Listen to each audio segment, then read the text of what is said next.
Binati o minahal kong matalumnon. Today is Friday guys.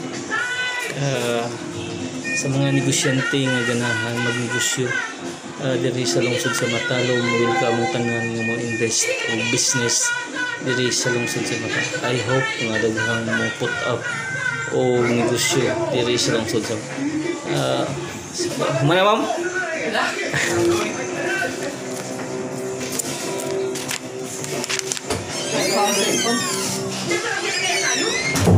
Balik ko sa mga negosyante na ganahan magnegosyo diri sa lungsod sa Matalom. Welcome tanan nga mo invest o business diri sa lungsod.